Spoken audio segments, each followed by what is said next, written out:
simply because of the instability and because of the historic links between Al-Qaeda and the Algerian organization. Let me just add one thing here, because it's extremely important. What he said, yeah, that's correct. But the most important thing here is we have got extremely bloody dictatorship there.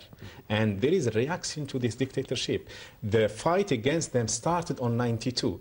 Don't forget, on 92, Al-Qaeda was absolutely not known. It was just created, I think, on the late of the 80s, and no one knew Al-Qaeda at that time, but the Algerian groups were extremely known, and they were fighting in a bloody dictatorship. We have got generals who are running the country since 62, but particularly since 92, since this coup d'etat. And this is the main reason why the GSPC, if you mean also Al-Qaeda, is there in Algeria. That's very important. Let's not forget that. So what Brother Mohammed Arab is saying is that historic blunder of 11th of January is that what fueled and made the place ready. The same with the historic blunder of King Fahd, not to wait a few days until he settled with Saddam, give him $7 billion and he's out, instead inviting the Americans and sealing the destiny of Al Saud, which they are finished. The moment he invited foreign forces, I was in Riyadh, someone said, what do you think what the king did? Said he sealed their destiny. It may take 10, 15, 20 years. They are finished. They are annihilated. They are gone. There's no way they will be ever coming back. They annihilated the state base, everything. The same in the historic blunder in Somal with the Ethiopian listening to the American advice to go in there. It will end destabilizing Ethiopia and destroying it. You see, we're constantly told that Al-Qaeda is on the retreat. But listening in the studio today, they're opening branches all over. It's not opening branches. Branches are coming and putting themselves there. For example, Mus'ab al-Zarqawi, who is not originally Al-Qaeda, from another slightly different ideology and another school with his own group, he embarrassed Al-Qaeda by saying, listen, I want to belong to you, I give bay'ah.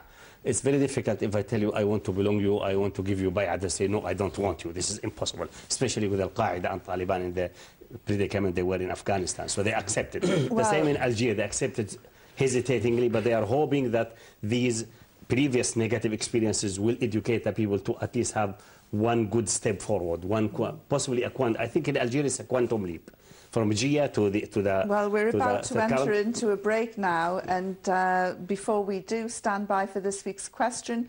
Which famous American general said, the better rule is to judge our adversaries from their standpoint, not from our own? Stay tuned for the answer.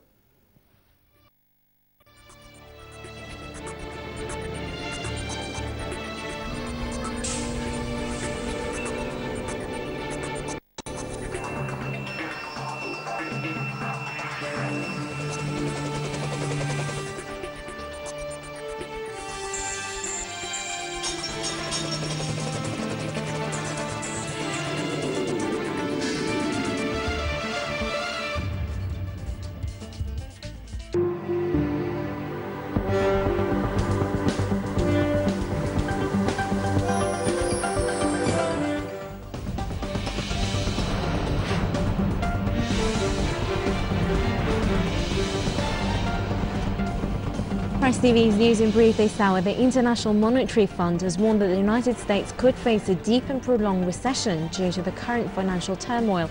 The finding is based on the comparison of the current period of financial stress with previous ones.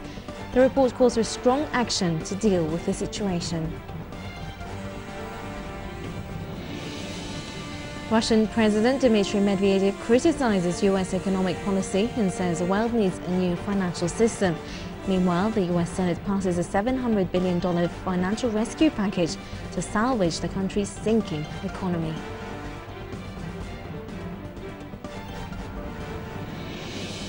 Well, Russia will deploy a new nuclear missile designed to penetrate anti-missile defenses.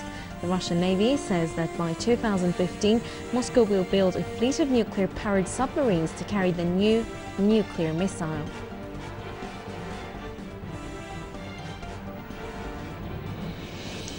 Iran's IAEA envoy says Tehran will continue to enrich uranium as it knows there would be no legally binding international guarantee for constant fuel supply. Ali Asghar Soltanieh said international suppliers would face pressure from the US or others to cut proposed fuel deliveries. Iranian Foreign Minister Manouchehr Mottaki says Tehran has no plan to halt its nuclear program despite increasing pressure from the West. He said Iran is still ready to negotiate in a process led by European Union Foreign Policy Chief Javier Solana.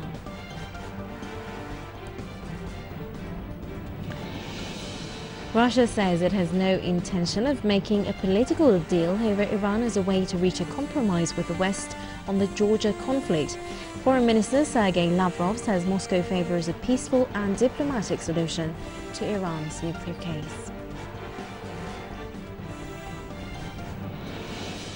And Pakistan's Prime Minister Yusuf Raza Gilani is calling for a civil nuclear agreement with the US following Washington's decision to start nuclear trade with India. He says there shouldn't be any discrimination. On Wednesday, US senators overturned a 3-decade ban on nuclear trade with India.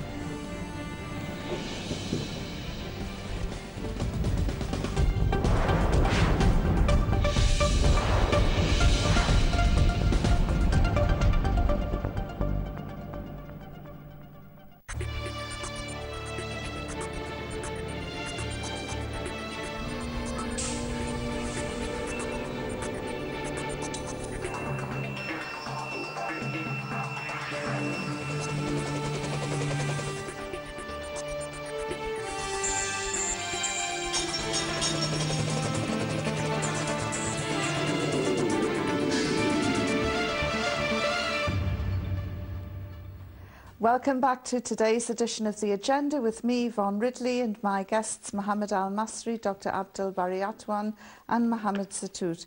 As we hurtled towards the break, I asked who said the better rule is to judge our adversaries from their standpoint, not from our own. The answer is General Robert E. Lee. Is that wise advice long forgotten, Mohammed? Yes, indeed. So what we're seeing is that even the big think tanks and so on in America, which used to do some reasonable analysis in time past, especially concerning the Soviet Union and so on, they have forsaken this advice. In time past, they did apply to the Soviet Union, but we cannot blame them because the Soviet Union, although it is a communist country in time past before its demise, but it's still like an ijtihad, like a point of view inside the West. It's part of the Western general big circle of culture. Here they're trying to judge the Islamic world and the Islamic culture, which is a different one. You have to get out of your own shoes and wear new shoes and think differently. But they are not willing. Various reasons for that. One of it is that the moment you get out of your shoes and go into the Islamic way, that's obviously a Muslim who is convinced about his own Islam, say they will lose faith in their original culture and they join Islam. And they are afraid their analysts will do that. And there are rumors that some CIA people are already converted to Islam secretly and channeling information to Al-Qaeda. I'm not going to comment on that. So they're afraid of that. And they're judging always from outside, from their own point of view. And this will lead to failure. And it led to failure. They have made the failure, for example, in Iraq. They thought they will have a walk there in the park. They will be thrown with flowers, with a bit of thorns in them, and that's it. And they will be on top of the world. And it turns out to be as sour and miserable as possible. The same with Afghanistan also. Now, we had a throwaway line, but I'm not sure if it was a joke or whether Abdul Bari was being serious. Osama bin Laden in Algeria. Yeah, or as my English friend claimed, the safest place will be the Rocky Mountains of Canada.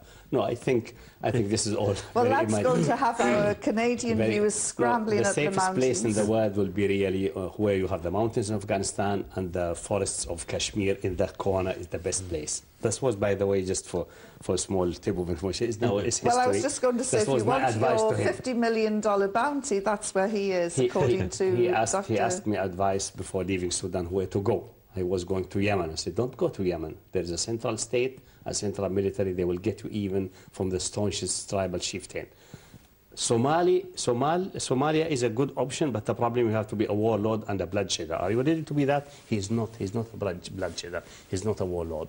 So the only place you can is to go to Afghanistan, to your old caves, and find a hideout for the time being. And he accepted that. There was a good one. And this was advice that you gave to Osama bin Laden? Through an intermediary in the mid-90s. It's before 11th of mid-90s. Yeah. Mid-90s, before he left Sudan. Yeah. Said the Sudanese government is putting pressure on us. We must leave soon.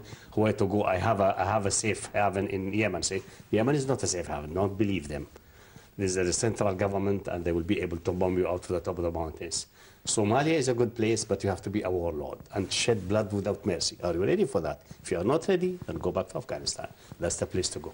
And what are his views of Algeria? Would Algeria be a prize base for Al-Qaeda?